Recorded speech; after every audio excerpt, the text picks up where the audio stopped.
அன்னாபிஷேகம் உருவான கதை. சிவபெருமானைப் போல பிரம்மனுக்கு முன்பு 5 தலைகள் இருந்தன. அதனால் தானும் சிவனுக்கு நிகரானவரே என்று பிரம்மன் நினைத்தார். இதையடுத்து பிரம்மனின் ஒரு தலையை சிவபெருமான் தன்னுடைய கைகளால் கொய்தார்.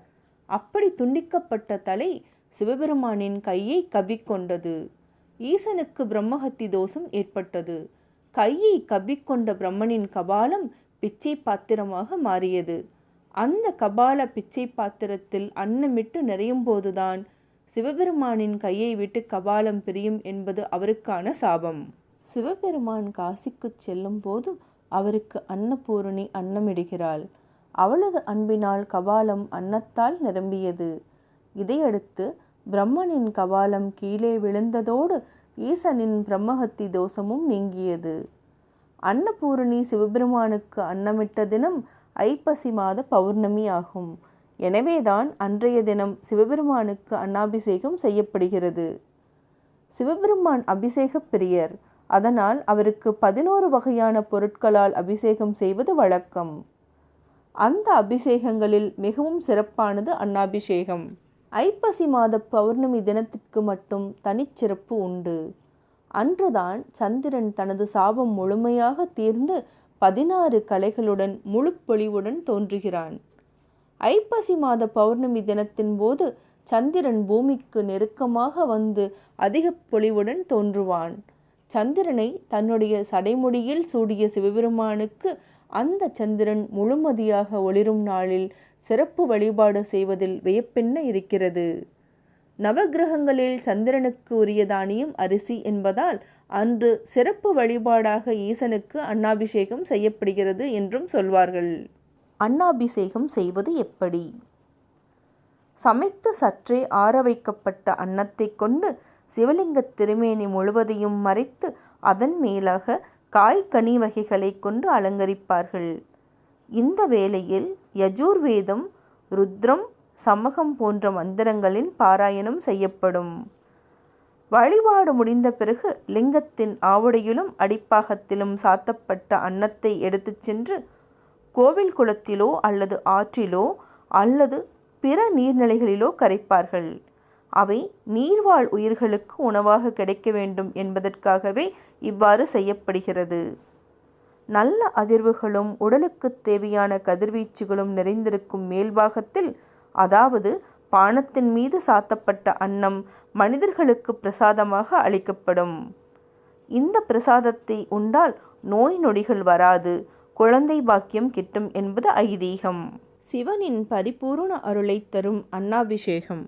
ஐப்பசி மாதத்தில் வரும் பௌர்ணமியில் அனைத்து ஆலயங்களிலும், குறிப்பாக சிவாலயங்கள் தோறும் அன்னாபிஷேகம் நடைபெறும். அன்றைய தினம் லிங்க திருமேனியாக இருக்கும் சிவபெருமானுக்கு அன்னத்தால் அபிஷேகமும் அலங்காரமும் செய்யப்படும்.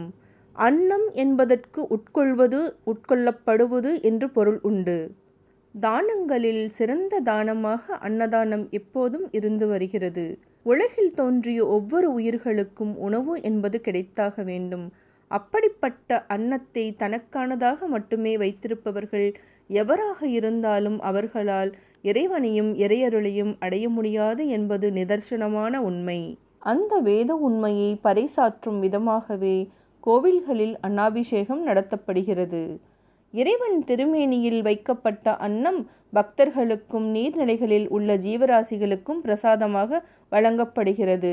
சந்திரன் பூமிக்கு மிக அருகில் வந்து தன் முழு ஒளியையும் பூமியில் வீசச் செய்யும் தினம் ஐப்பசி பௌர்ணமி ஆகும்.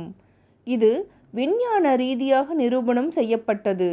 அந்த ஒளியாற்றலை நாம் பரிபூர்ணமாக பெறுவதற்காகவே ஐப்பசி பௌர்ணமியில் அன்னாபிஷேகம் செய்யப்படுகிறது.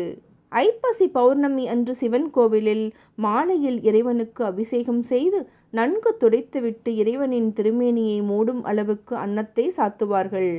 பிறகு இறைவனுக்கு தீபாராதனை செய்யப்படும். தொடர்ந்து பக்தர்களுக்கு அன்னம் பிரசாதமாக வழங்கப்படும். இறைவனின் திருமேனியில் உள்ள அன்ன அலங்காரத்தை களைந்து அதில் சிறிதளவு அன்னத்தை எடுத்து லிங்கம் போல் செய்து பூஜிப்பார்கள். அதை எடுத்து கொண்டு போய் ஊரில் உள்ள குளம், ஏரி, நதி போன்ற நீர்நிலைகளில் விடுவார்கள். இதனால் ஊரில் விளைச்சல் அதிகரிக்கும் என்பது பக்தர்களின் நம்பிக்கை. அன்னாபிஷேகத்தை தரிசிக்கும் வாய்ப்பு கிடைத்தவர்களுக்கு அடுத்த அன்னாபிஷேகம் வரை அன்னத்துக்கு குறைவிருக்காது என்று கூறப்படுகிறது. பலருக்கு செல்வச் செழிப்பில் இருந்தாலும் உணவை கண்டாலே வெறுப்பாக இருக்கும். பசி இருக்கும், ஆனால் சாப்பிட முடியாது அல்லது சாப்பிட பிடிக்காது. இதை அன்னத்வேஷம் என்பார்கள். இப்படிப்பட்டவர்கள் சுவாமிக்கு அன்னாபிஷேகம் செய்து அந்த அன்னத்தை எந்தவித விளம்பரமும் இல்லாமல் ஏழைகளுக்கு தானம் செய்து வந்தால் அன்னத்வேஷம் விலகும். ஒருவன் எவ்வளவு பெரிய பெரிய தான தர்மங்களை செய்தாலும் கூட அவை அனைத்தும் பசி என்று வரும் ஒருவருக்கு செய்யும் அன்னதானத்திற்கு ஈடாகாது என்பது நமது முன்னோர்களின் வாக்காகும். அது எவ்விதத்திலும் பொய்யில்லை என்பது இறைவனுக்கு நடைபெறும் அன்னாபிஷேகமும் அதை அனைவருக்கும் கொடுக்கும் முறையும் உணர்த்துகிறது. இந்த வீடியோ பிடிச்சதுன்னா லைக் பண்ணுங்கள், ஷேர் பண்ணுங்கள், கமெண்ட் பண்ணுங்கள். மறக்காமல் பெபிள்ஸ் தமிழ் சேனலை சப்ஸ்கிரைப் பண்ணுங்கள்.